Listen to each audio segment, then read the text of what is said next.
guys, my name is Kat, and today I'm doing recommendations for you guys for the Spooky Smart Bitches Readathon. This is a full list of dark, creepy shit written by women, and those are two of the things I love the most. So when I was compiling this list, I was like, damn, it's getting way too long. So I decided to narrow it down by only doing releases that are from 2020.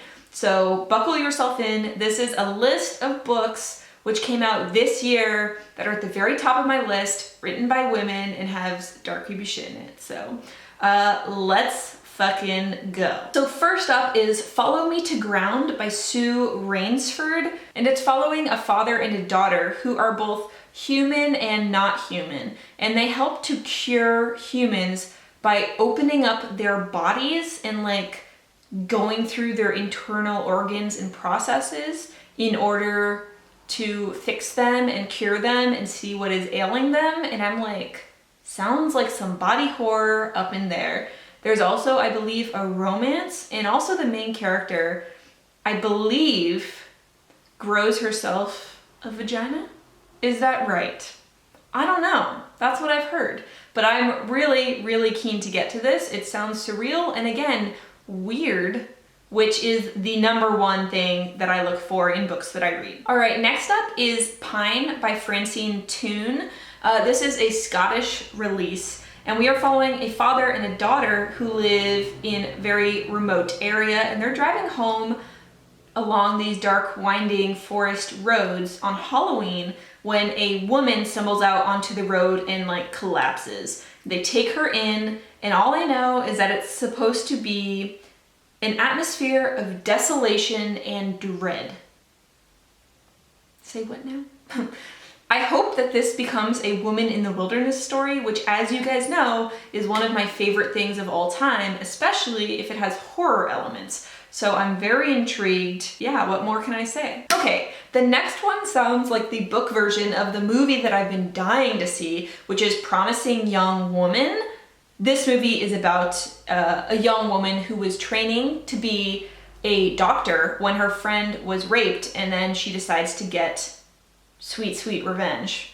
And I really want to see it. But anyway, the book that has total vibes of that is Foul is Fair by Hannah Capin. It's kind of the same vibes where Elle has a bunch of friends and they go to this party in LA. One of the friends is sexually assaulted, and the girls decide that they are going to get murdery, stabby revenge on the group of boys who thought that that would be a fun time.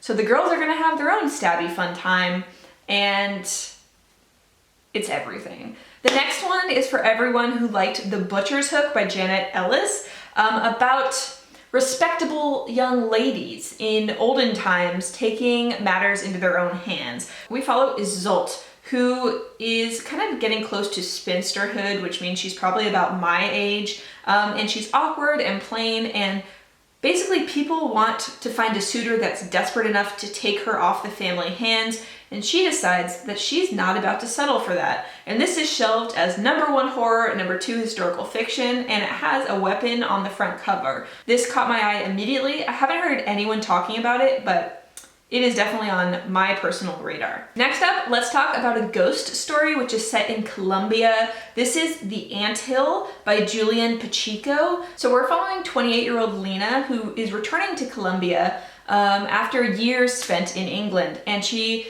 is starting to volunteer at this basically orphanage or center for the street kids. And then really dark things start happening, like there's scratches at the doors and teeth mark and blood stains, and she's starting to wonder, like, is she going slowly insane? Are there really dark things happening at this daycare, refuge, orphanage center? What is going on? And I love the cover so much because it really gives you a sense of things are not right. Like, there's something that is so cute about childish scribbles, but too many childish scribbles can be a little bit scary, you know? So I really want to read this. It looks really, really great. And yeah, if you've read it, let me know, because again, this is one like no one is talking about, and I'm like, sounds great. So next up is one that you guys very well might have heard of already. This is Burn Our Bodies Down by Rory Power. And Rory Power wrote Wilder Girls, which I think I gave 4 stars. I liked the concept and the ideas more than I liked necessarily the execution, but because Rory Power's imagination is just so wild, I want to read everything that she writes. So in this one, we are following Margot, who has always been with her mother, and she decides she's going to seek out the family that the mother always hid her from, and there might have been a reason why her mother was like, no, I don't want you interacting with our family anymore. So I've heard that it's dark and creepy, and I really want to read it, man. Like, I really, really, really want to read it. I want to read everything on this list, quite frankly. Like, there's just something about new releases where I really want to read them so bad and read them before I hear anything else about them. So I've been trying to steer clear of any spoilers for this book because I know quite a lot of people have read it already, and I really want to be one of them. I want to be where the people are reading. That's a Little Mermaid reference. So next up is another book by an author I have previously read. This is Wonderland by Zoje Stage, who wrote Baby Teeth, which is one of my favorite evil children books of all time. So I was like, oh, they wrote something else creepy? Sign me the fuck up. So this is Wonderland, and this says it's a combination of if Shirley Jackson wrote The Shining. And I haven't read The Shining, and I haven't read Shirley Jackson, but I know that I like the vibes of both. Do I even booktube? But this is a mother that moves her family to a rural farmhouse, and she has to contend with the dark, like, spirits that live in the woods nearby. And I'm like, sounds so freaking good. Again, I haven't seen anyone read this. I don't know if people are even aware that it exists, but like, give it to me please now. I want it so bad. So next up is a book which came out like around a week ago. This is The Year of the Witching by Alexis Henderson. Can we appreciate this cover? It just looks phenomenal. So we are following a young woman who is living in this very rigid puritanical society where if you don't do what the prophet says, you're in big freaking trouble. And she's already in hot water because her mother slept with an outsider, so she is half and half, I believe. She makes a mistake and is lured into the forbidden darkwood, which is surrounding this kind of cult. The forest holds the spirits of 4 prophets who were murdered in the dark woods.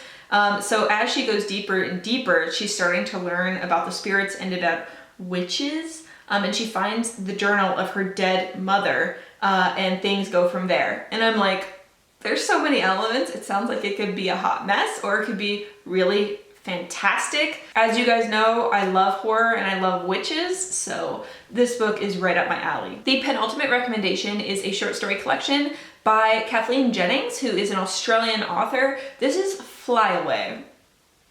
Look at that goddamn beautiful cover. It is so beautiful. All I know is that this touches on different dark themes. So we have a reserved young woman who receives a note from a brother who's missing, eerie dogs, vanished schools, cursed monsters, and enchanted bottles. So I don't know, I'm here for it. I really like stuff set in the Australian outback or like under the Australian sun, because if you've ever had summer here, it's like some real shit. So I'm hoping that this is everything I want and more. And the last book I have to talk about is not out currently. It's the only one on the list which isn't out, and it comes out September 15th.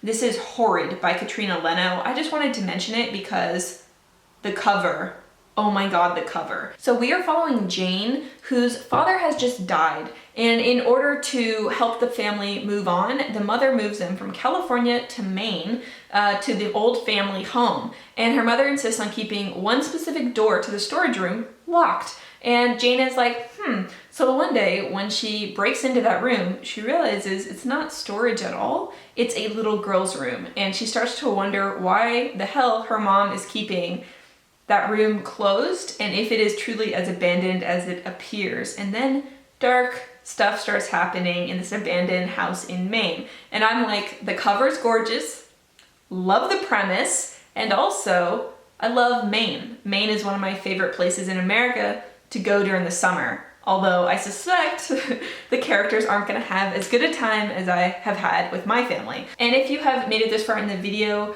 leave me some flowers down below if you would, and I will make sure to send you lots of love. Also, let me know if you're gonna be joining the Readathon, because we're gonna host a live show this weekend. I hope to see you there, and I hope that you join us in this Readathon. And I will see you guys in another one soon. Bye!